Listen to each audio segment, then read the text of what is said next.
Assalamualaikum warahmatullahi wabarakatuh. Kawan-kawan, apa kabar? Semoga dalam dalam keadaan sehat dan baik pada hari ini.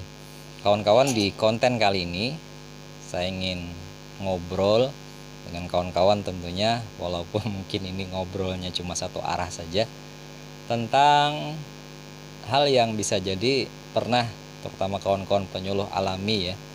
Ada beberapa petani, mereka memiliki usaha tani dan mereka ingin membentuk kelompok tani.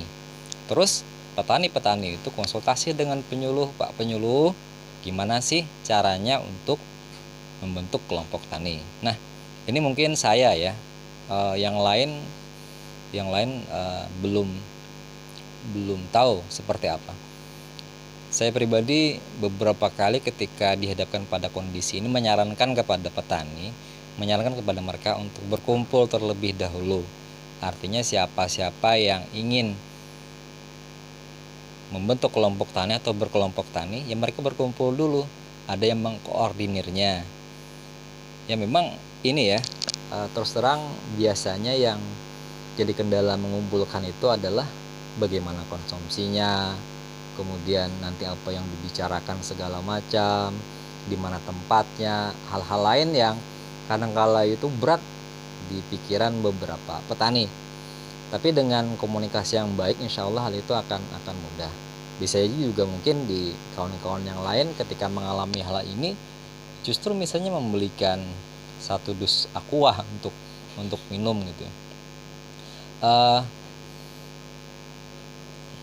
Untuk yang pernah saya alami, saya melakukan hal itu dengan mengkomunikasikan sosok yang saya lihat itu sentral gitu ya. Artinya sosok ini mau untuk diajak komunikasi, kemudian ada upaya atau ada aktivitas untuk mengajak yang lain, dan sosok ini juga dalam hal komunikasi yang lain itu lebih mudah, lebih bisa diterima. Jadi kadangkala memberdayakan sosok ini untuk mengumpulkan teman-temannya yang lain.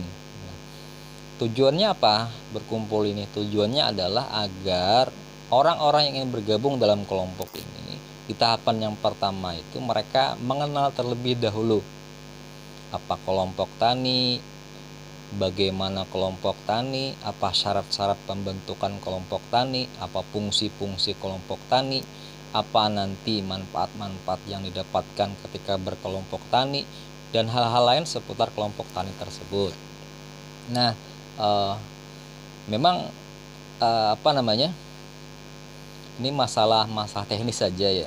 Artinya bisa saja mungkin dimulai ketika pertemuan itu dengan terlebih dahulu meminta salah seorang dari yang berkumpul itu untuk kemudian ngomong di kalangan atau di pertemuan itu apa sih motivasi yang diinginkan dalam membentuk kelompok tani.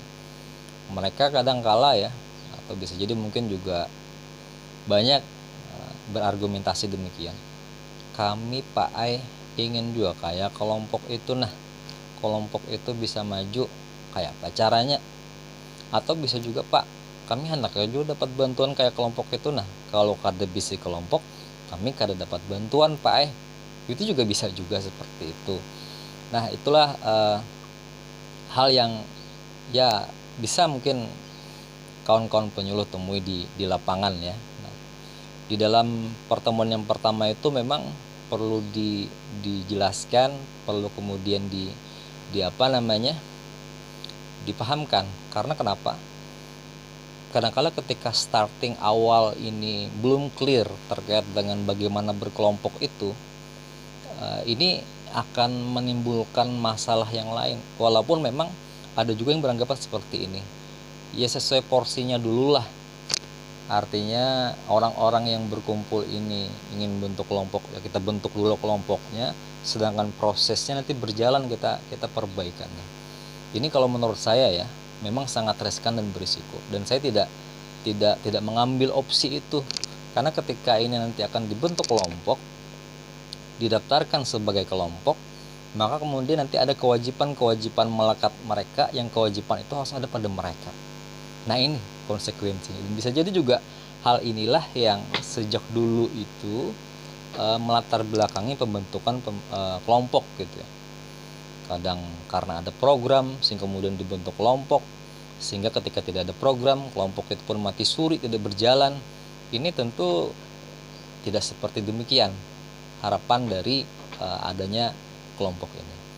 Nah, setelah ada penjelasan, ada penyadaran tentang bagaimana berkelompok, seringkali di akhir pertemuan itu setelah mengklarifikasi bagaimana pemahaman mereka tentang berkelompok, kemudian saya pribadi minta pendapat mereka, apakah mereka setelah mendengar penjelasan tadi itu oke untuk kemudian berkelompok, atau justru berubah pikiran. Maksud berubah pikiran itu adalah nanti dululah, atau udah kita go ahead aja, kita lanjut aja. Nah, kadang-kala setelah ada yang mungkin mikir-mikir dulu, karena mereka berpikiran gampang aja bentuk kelompok, hubungi PPL mensahkan kelompok itu, didaftarkan, sudah jadi kelompok. Itu menurut saya berisiko sekali bagi seorang PPL, karena ketika terbentuk sebuah kelompok, maka tanggung jawab pembinaan PPL kepada kelompok itu justru akan menjadi sesuatu yang tidak mudah bagi PPL. Walaupun faktanya memang ketika membina kelompok yang istilahnya pondasinya sudah kokoh pun pembinaannya tidak mudah. Nah, ketika mereka mengatakan oke di pertemuan awal itu, maka langkah selanjutnya adalah harus disepakati akan adanya pertemuan lanjutan. Misalnya pertemuan itu untuk menyusun anggaran dasar, anggaran rumah tangga. Nggak ada waktu Pak, kita sibuk Pak, kita nanti gimana Pak untuk ininya Pak, konsumsi segala macam. Kadang statement itu, pertanyaan-pertanyaan itu yang muncul gitu ya. Padahal sebenarnya kita sebagai penyuluh itu ingin menguji bagaimana keseriusan mereka dalam berkelompok, bagaimana keinginan mereka dalam berkelompok. Kadang-kala ada anggapan seperti ini juga, Pak, kami itu Pak ingin berkelompok Pak, tapi waktu kami itu Pak kalau pagi sampai sore itu Pak, itu di kebun-kebun kami Pak, di lahan-lahan kami Pak, kami itu punya waktu malam. Gimana Pak? Pengalaman saya ya, waktu malam memang ini ya bagus gitu ya, artinya tidak mengganggu jam kerja mereka, bahkan kita bisa lebih free waktu pertemuannya. Tapi kadang-kala bagi penyuluh hal ini justru dilematis.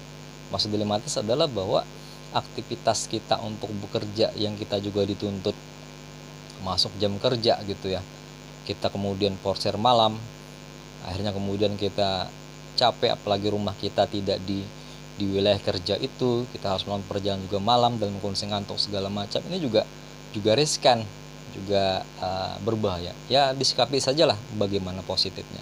Karena ketika malam itu juga kalau tidak terkonsep dengan baik, kadang-kala pembicaraannya kesana kemari, ngalur ngidul segala macam, dan ada yang ngantuk-ngantukan segala juga gitu ya, karena mungkin sudah kondisi capek, siang bekerja segala macam, dan kita juga capek dengan aktivitas yang kita lakukan.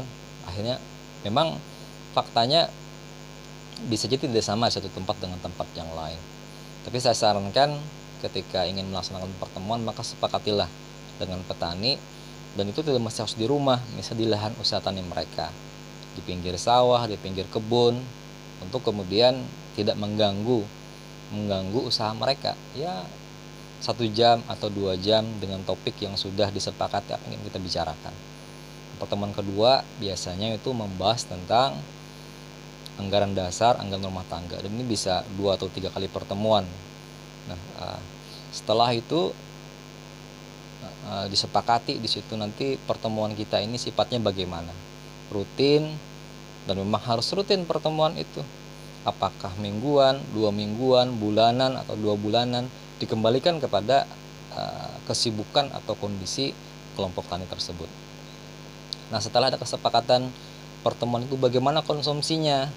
Konsumsinya itu jangan sampai ya penyuluh yang mengeluarkan dana untuk membayar konsumsi. Kalau sekali-kali ya bolehlah, tapi kalau sering-sering juga kasihan penyuluhnya Pak. Memang harus disepakati gitu, misalnya ada semacam iuran untuk konsumsi.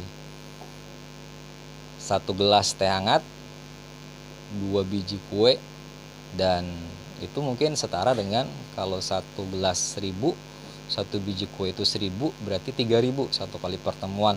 Uang 3.000 ketika disepakati di dalam pertemuan sebagai iuran konsumsi, maka itu diperlukan, mudah-mudahan tidak memberatkan. Selain uang konsumsi juga diperlukan dana awal untuk aktivitas kelompok ini berjalan. Misalnya untuk melengkapi pembukuan, perlu beli buku tamu, buku notulen, kemudian buku kas, dan hal-hal lain gitu. Ya besarnya ya jangan terlalu besar juga, kalau misalnya belum mampu ya bisa 5.000 atau 10.000, itu tahap awal. Nah ini penting gitu ya untuk kemudian dirancang. Nah pada pertemuan yang lain nanti bisa disusun, misalnya kita melakukan rembuk dengan kelompok, membicarakan tentang identifikasi potensi di kelompok itu apa, SDM-nya berapa, aktivitasnya apa, sumber daya alam, lahannya, luasannya berapa, statusnya bagaimana, kemudian komoditas apa yang ditanam biasanya, waktu tanamnya kapan, produksinya berapa. Nanti di sana itu digali, dan diharapkan sekali itu dilakukan secara partisipatif. Artinya yang lebih banyak memberikan informasi itu adalah orang-orang yang ada di dalam kelompok. Setelah nanti pertemuan selanjutnya bisa dirancang tentang penyusunan program kerja berdasarkan identifikasi potensi wilayah itu. Artinya setelah EPW itu disusun di kelompok itu, kemudian nanti diinventaris masalah-masalah apa, apakah ini masalah perilaku atau masalah perilaku. Contoh masalah perilaku itu adalah misalnya petani belum bisa melakukan budidaya padi unggul. Artinya karena belum bisa itu, mereka mengharapkan ada bimbingan dari penyuluh bagaimana melakukan budidaya padi unggul. Itu perilaku. Kalau perilaku itu adalah misalnya petani sulit mengangkut hasil dari usaha tani mereka karena akses jalan itu rusak. Berarti mereka mengharapkan perbaikan jalan usaha tani misalnya, atau pembuatan jalan usaha tani. Itu non perilaku atau sifatnya fisik. Atau petani kesulitan untuk mendapatkan benih unggul. Nah, pengadaan benih unggul ini sifatnya adalah fisik. Oke. Jadi itu beberapa hal. Lagi-lagi tadi kembali ke pengantar awal yang saya sampaikan tadi, untuk saya pribadi ya, ketika dihadapkan pada kondisi ini, dalam pertemuan kelompok itu, ketika Gapoktannya aktif, ya Gapoktan bisa dihadirkan. Yang awal tadi ya, maksudnya ada rencana pembentukan kelompok. Ketika memungkinkan aparat desa bisa dihadirkan, ya dihadirkan juga di situ. Atau ketika peresmian saja bisa juga, cukup kita penyuluh yang hadir juga bisa. Nah, ini lagi-lagi hal ini kadang-kala di lapangan itu fleksibel gitu. Kadang kita dengan teori-teori tertentu itu susah juga aplikasinya, karena satu tempat dengan tempat yang lain itu berbeda-beda. Apalagi ketika memang tingkat penerimaan informasi dari orang-orang yang ada di tempat tersebut itu cenderung heterogen gitu ya. Ada yang mudah menerima, ada yang sulit menerima untuk membahasakannya itu. Memang tidak selesai satu kali pertemuan, dan juga tidak mesti harus selalu penyuluh yang memberikan penjelasan itu. Kita bisa berkolaborasi dengan tokoh tani di situ yang mungkin dengan kedekatan hubungan, dengan bahasa yang lebih mudah untuk dicerna, dia bisa membantu untuk memberikan penyadaran pemahaman. Dan ini memang proses ya. Kelompok ini tidak bisa dikatakan berhasil, indikatornya itu berupa angka-angka rupiah yang didapatkan oleh kelompok itu tidak serta-merta itu. Tetapi sejatinya adalah bagaimana kemudian fungsi-fungsi kelompok, dia sebagai wahana kerjasama, dia sebagai unit produksi, dia sebagai kelas belajar mengajar itu bisa dijalankan. Artinya memang harapannya adalah bahwa kelompok tani ini menjadi sebuah wadah yang kokoh, wadah yang kuat, wadah yang mobile, wadah yang memang nyaman. Anggota-anggota itu ada di situ, anggota-anggota itu merasa bertanggung jawab untuk sama-sama memajukan wadah itu, memajukan kelompok itu. Nah, oleh karena itulah memang dalam pertemuan kelompok perlu juga sering diingatkan, perlu juga sering disadarkan tentang ilustrasi gitu ya, bahwa berkelompok ini memang ada tujuan itu harus ada indikatornya itu juga harus membicarakan tentang waktu yang akan diperlukan untuk mencapai itu, dan kemudian juga dengan apa mencapai itu. Ini perlu untuk kemudian diwujudkan dalam bentuk tertulis. Misalnya tahun ini kita targetnya ini, produksi kita naik sekian lah. Untuk naik sekian ini apa yang kita perlukan? Ini. Dan itu akan lebih baik ketika dilakukan melalui rembuk secara partisipatif. Ternyata produksi selama ini rendah itu karena minimnya penggunaan benih unggul. Nah, bagaimana kemudian supaya benih unggul itu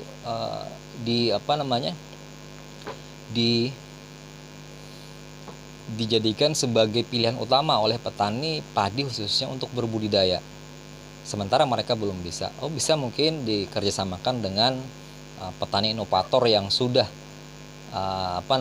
menerapkan teknologi itu, atau bisa dilakukan dempot-dempot kecil yang dipandu oleh penyuluh bersama dengan petani, apakah melalui sekolah lapang misalnya, atau melalui kursus misalnya. Itu juga bisa dilakukan hal-hal seperti itu. Memang secara teoritis ya, ilmu penyuluhan itu sudah ada rule-nya, ada panduannya. Nah, saja memang di lapangan kadangkala ketika kita saklek mengacu panduan ini, atau ketika kita kaku gitu ya mengikuti panduan ini, kadangkala kita sendiri yang kelimpungan, yang sulit, karena harapannya memang ini berjalan alami gitu ya, perubahan ini. Artinya petani akan lebih senang dengan sesuatu yang kadang-kala itu bentuknya visual, walaupun memang ada juga hal-hal yang memang harus disimak itu secara audio. Ada orang yang ketika dia mendengarkan, dia itu lebih menyukai aktivitas itu dan lebih merasa nyaman dengan aktivitas itu. Ada juga yang kinestetis. Nah, ini mungkin teori-teori komunikasi ya, yang juga harus kita pahami bagaimana karakter seseorang itu. Kira-kira itu yang bisa saya share, saya bagi di kesempatan ini, walaupun mungkin tidak runut sistematis. Harapannya adalah bahwa ini ada semacam sharing lah dari apa yang pernah saya alami, dan jujur sampai dengan saat ini saya belum bisa menampilkan, mewujudkan kelompok tani yang betul-betul maju, modern dan mandiri gitu ya. Karena memang ini kaitannya dengan ini ya, dengan proses penyuluhan yang memang proses itu sifatnya itu dinamis. Kadang-kala ketika ada sentimen pribadi dengan personal tertentu, itu juga bisa menimbulkan dampak yang tidak baik. Kadang-kala ada problem ekonomi oknum tertentu, sehingga dia kemudian terpakai atau tergunakan uang-uang yang diamanahkan ke dia. Ini juga tidak bisa dipungkiri bisa menimbulkan polemik dalam kelompok itu yang kontraproduktif, atau bisa juga karena terlalu dominan atau menonjolnya sosok tertentu, sehingga kemudian yang lain itu merasa tidak memiliki kesempatan untuk muncul. Ini juga bisa terjadi. Oke, terima kasih. Wassalamualaikum warahmatullahi wabarakatuh.